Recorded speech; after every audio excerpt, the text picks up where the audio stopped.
Hello, ladies and gentlemen. Welcome to the Esteemed FaceTime with Leaders, an initiative by World Development Corporation. I am Rani Rohara, anchor at World Development Corporation.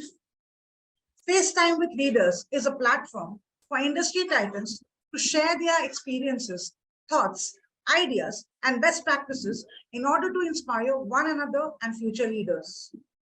In a nutshell, we attempt to encapsulate the multi-decadal learnings acquired by these industry leaders.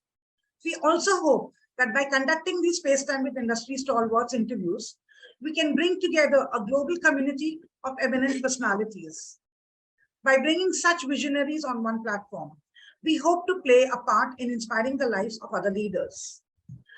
Great learning from great leaders undoubtedly assist everyone by identifying, nurturing, and using the trade secrets that are proven success formulae for many. And this is what we aim to achieve with these sessions that are a gathering of industry stalwarts and a knowledge-sharing community. We have one such personage on FaceTime with Leaders with us today, Mr. S Ranganathan. Currently, as an independent director, he brings his 4-decade-long experience in the area of finance and management to navigating the Edelweiss Group's NBFC through critical phases as its managing director, managing stakeholders and paving the path to its recovery. Given his skills, namely strategic planning, taxation, risk management, negotiating and networking, accounting and budgetary control, and a lot more, coupled with his dedication, he has evolved to his current designation from a president in his 12-year-long service.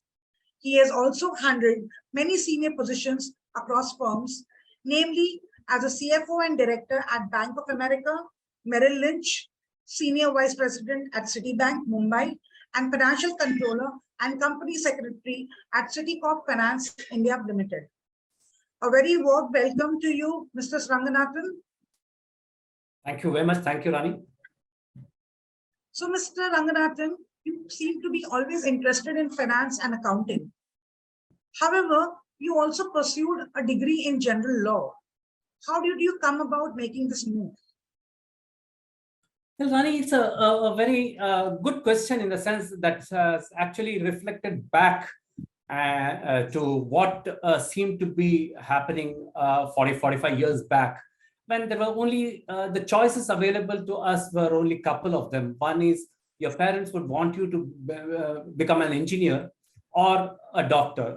The affluent ones will become a doctor and the not so great ones will become an engineer. So the cut was very clear.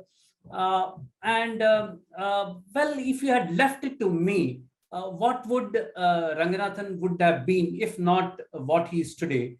I would have chosen a career which is very off track, and I would have been a pilot. So that has always been a dream that I wanted to pursue and become a pilot. But unfortunately, those were neither of the two. Well, going back, so the choice was between doctor and engineer. And well, I was studious and I could have cracked to the doctors. But as any other parent, I mean, every parent has his own dream about his children. And as any other parent, my parents did not think that I would make a cut and make a very significant cut into my career. So then the choice was an accountant or a chartered accountant, because my dad always used to say that half a chartered accountant is always better than half a doctor. So I took up commerce because neither of them, definitely my dad never thought that I would make it big. So that's where it is. So accounting and chartered accountancy came to me as a sort of fallback option or something which I was not a default option. And there I pursued, and I thought that was very interesting. Commerce as a background, something which I liked as I progressed studying that. I was more and more interested in things like law, things like economics and all, which are not, which during those days were not taught in schools. But when I started learning, I was very much intrigued by Companies Act, and I could talk anything about Contract Act and all of those. So that was what, after my company secretaryship and costing, the law was the next something which I loved to pursue, and I did that. So it was a passion to go with law. Oh, lovely. Now coming to my next question, can you let your viewers know about your journey of becoming an executive director, then a president, and now finally an independent director? Well, it's a very long journey, I mean, started off as a chartered accountant and working for an assortment of companies. I started off my journey in 1985. That's when I cleared my CA. Then did my company secretaries in 87, costing in 89, and law was in 1990. So from there to what we are speaking today in 2023, almost about 35 years of post-qualification, we've seen several things. It started off with manufacturing industry. To be very frank with you, you'll be surprised that I started my career with a company called GL Hotels Limited, which today is Hotel Intercontinental, just facing the Marine Drive. So that's where my career started. Then had a stint with a company called, a public sector company called Shipping Corporation, then moved on to a company called Simplex Mills. Then a company called, then I moved to Goa for a few years, where I worked with a steel company, etc., etc. So the life was, the first 15 years of my life had all these kind of accounting and financial management in manufacturing organization. Then came a cut in 2000 actually, where I moved to Citibank, a Citigroup company called Citicorp Finance India Limited. And that was the financial controller and company secretary. So that's when my move from the manufacturing to financial services happened. And for a moment, people, and I too was diffident about it. People were doubting my capabilities there, moving from a manufacturing to a financial. But I thought that was a good move, both in terms of my own career profile, at the same time remuneration as well. And that's where the whole thing started in financial services. And then Citibank, Citigroup, followed by Bank of America, and lastly with Edelweiss Financial Services. So it was the last 20 years has been, 23 years have been with financial services, and I enjoyed every single moment of it.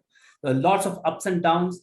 Financial services did face, or they continue to face, all kinds of problems, and you are in the thick of it. And when you're working for a company like Edelweiss, where you have multiple businesses all under financial services, multiple businesses, and you join them as a group CFO, you know something of everything that's happening in that company, and that's a place of power, and that's a place of authority. So that makes you grow within the organization. The company itself was growing from what it was in 2011 to what it is today. It's grown multifold, and when you are there in the organization, you also grow with the organization. You have also introduced car leasing as a business segment in Citicorp Finance India Limited. Could you let our viewers know about where you got the idea from and how much the business has benefited from it? Well, my role was never being a business. I was never a front-end kind of a business. But way back when I was in Citicorp Finance, there was a novel thing which happened, and there was some accounting changes which happened, and there was they brought out something which differentiated leasing. Although income tax at that point in time did not differentiate the leases, there was something called an operating lease, and it was very different from a financial lease. Now, a financial lease was something which you could do that just to make sure that your balance sheet is very much efficient.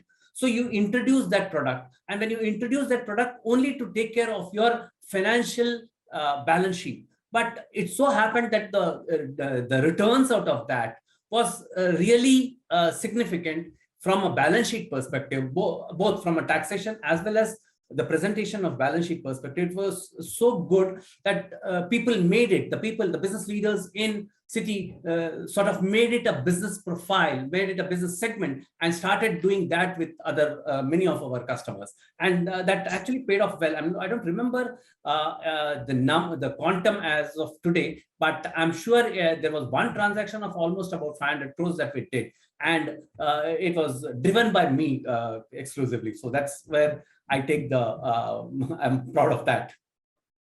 As you have handled the roles of a director across firms, have you ever felt that your abilities were too narrowed? If you ask this question to everybody, everybody believes that your potential is sort of underutilized in whatever you do now. So it's a sort of generic question, and I'm no exception to that. But having said that, yes, when you are an accountant, you start off as an accountant, and then gradually you move and you take over wider roles. People recognize you within the organization that you're capable of handling something bigger and something more intense. At the same time, if you get an opportunity, you are also able to demonstrate your some kind of an attribute in a more emphatic manner, and people do notice it. Now, something like I was always good in accounting, I was good in law and all of that. So those used to come to me naturally because my role wanted it that way. But over a period of time, and particularly when in the last, say, 15, 20 years, I developed a kind of a knack of handling people, talking to people, came very naturally to me. And it was something which was surprised, because CFOs generally are not so outward looking, they are more inward looking, but here was an exception to the rule. So people came back and looked at me to go and talk to people outside. So I was happy doing that. And that's the second thing was networking. I like talking to people. I liked reaching out to people, and I would go out and sit over the coffee shop and then talk to people, just trying to understand. I was also credited with calling myself a good listener. So I could listen to their problem, even though there was nothing related to me, nothing concerning me, but I was a good listener. So these are some of the traits that I developed over a period of time: networking, talking to people, picking up the phone and talking to them. I mean, go and talk to them. If you don't understand a particular thing, nothing wrong in admitting that, hey, why don't you help me out here? So I used to be doing that, and people used to like that. And so what happened was, when you understand that here is a trait that is available with you, there are two things which keep coming to you. One was, I was never made to be a owner of stakeholders, talking to people outside. Now, that was always that was used to be resting with the investor relations, IR, or the PR guys. But here, when they realize that, hey, I'm good at talking to people, I can talk to people, I can make them understand the organization much better than the financial statements. I can talk to them, I can help them understand the financial statements better, I can answer their questions rightly and correctly, more appropriately. The investor relation portfolio also came to me. So I used to be handling the equity owners, the institutional owners, at the same time, the debt institutional investors.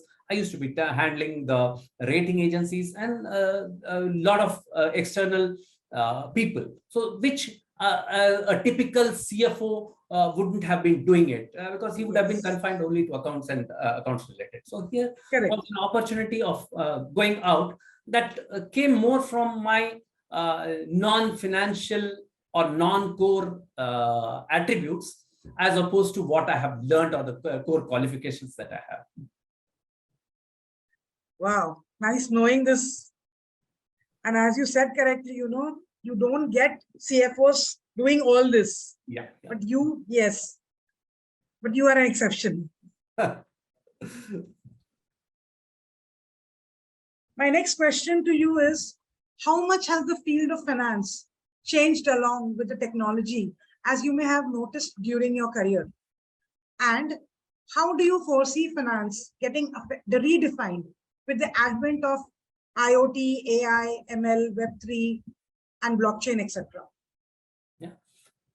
Well, it's an interesting question, Running. What happens is when you get to the level of an executive director, and more importantly, when you become an independent director, what happens is you are loaded with things like case laws across, and your orientation is more towards corporate governance and the Companies Act and these kind of practices, good, bad practices happening across the globe in the areas of governance. So that's what is loaded to the independent director, and they become good at that. They understand which Companies Act provisions will attract, what is that, and how do you take care of the indemnities, what are the laws, how did a judicial system in a particular country, in a particular area behave when such a situation happened to a particular individual.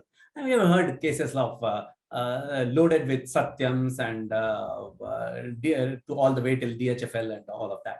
Now the question is, unfortunately, technology as an important field, as a growing thing, has not been given that kind of an importance when it comes to an independent director or the executive director.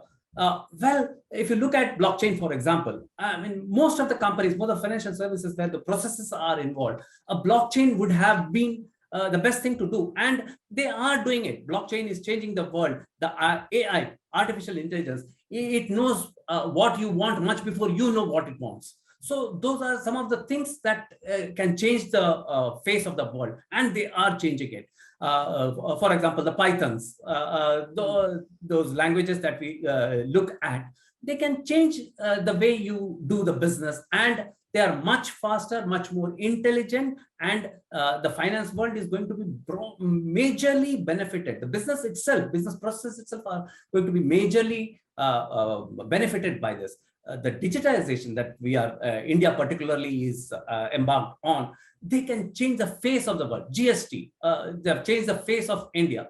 Aadhaar, they've changed the face of India. So those are many of the things which are happening as we speak, and they are changing the world and way we use the business, we do businesses. At the same time, you should be really careful about how much you allow them to intrude into your privacy, and what is the risk associated in doing that, or allowing an AI to get too much into your affairs. How much are you compromising on that is something which you have to be cognizant about.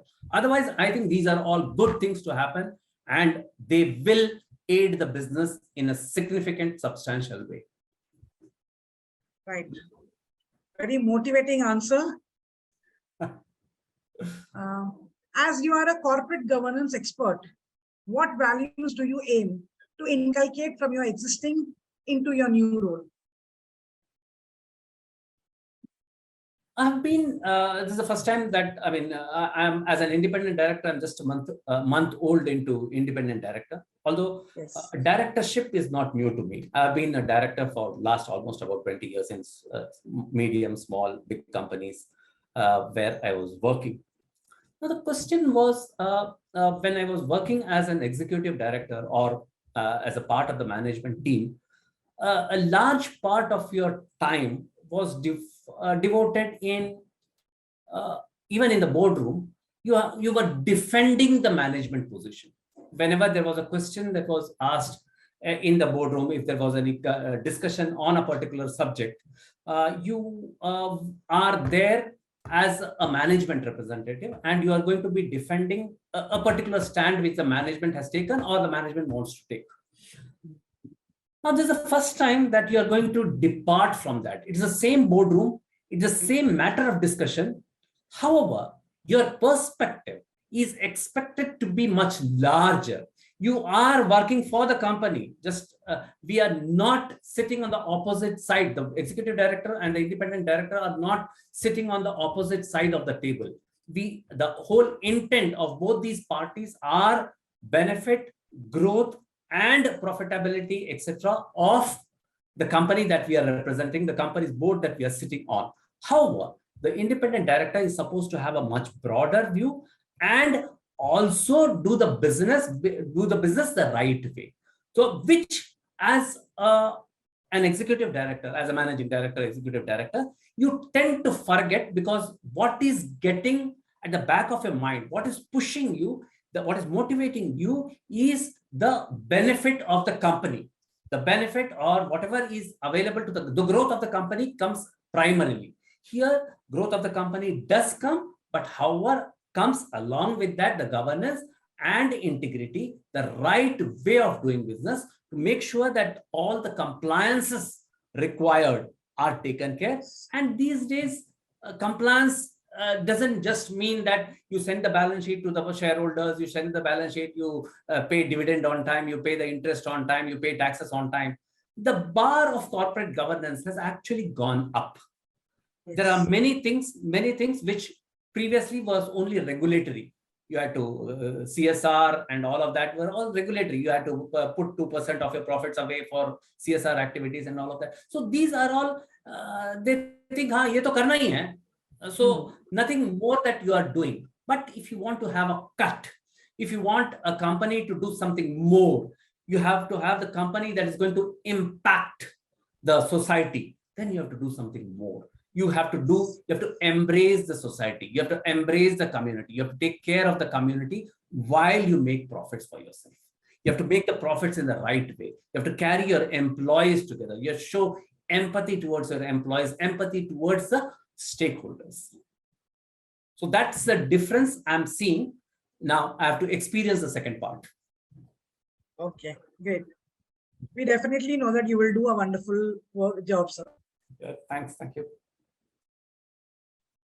Now I'm coming to the last question, which is the feedback question, sir. And as you know that we have been building the industry Magnates community for cross-pollination of knowledge and a community of independent directors for having a better governance, corporate governance in the country. So what are your thoughts about these initiatives taken by the World Development Corporation team? I was there were a host of options that were available to me at that time. And some of them which were actually conducted by the institute itself. And I was wondering which one to take. So because all of them seem to be the same. Now the question was, I consulted a couple of people, and their feedback wasn't really helpful in taking the decision, but I took the decision. Now, if anybody asks me this question next time, the way I ask somebody, if somebody asks me this question, no denial, Rani, you have to go through WDI. I would recommend WDI very strongly. The reason is very clear. One is the total course that we are talking about. The course is divided into not just theory. There is a theory, there is a practical, and the kind of faculty that we invited. Best in class, the best in class faculty who had very practical experience of how things are happening in the world today, not just India, internationally, whatever is happening, they are free to share. There is no cutoff time. I mean, you could pick up the phone anytime and then they could. Apart from you helping the exams, there's a lot of learning that was imparted to us in the form of case studies, in the form of question and answer sessions, etc., etc. That was second. The third and the most important one was, I doubt if anybody is taking the pains of taking us to the companies. They all give you, help you get the slot for examinations, make sure that you become an independent director in that sense, and then they would have given you the case studies also, may not be all that rich. But at the same time, here we are talking to each other. I'm sure I'm going to be reaching out through this video or the Stalwarts magazine that you have created. Through that, I'm going to be reaching out to a potential of a huge set of database of companies who need the services of an independent director. And with these interviews, with these profiles, you are going to reach the right match between the companies on one hand and the potential prospective directors on the other. Thank you. Very enriching feedback. Thank you, Ryan. Thank you so much. Great. That was fantastic conversing with you. And I'm confident that your insights will inspire the future leaders. Thank you, Mr. Ranganathan, for joining us today. Wish you the very best for your future endeavors. Moreover, I trust that this initiative by Directors Institute unquestionably expanded the participants' understanding and enriched their minds. Thank you so much. Thank you. All the best to you also, Rani.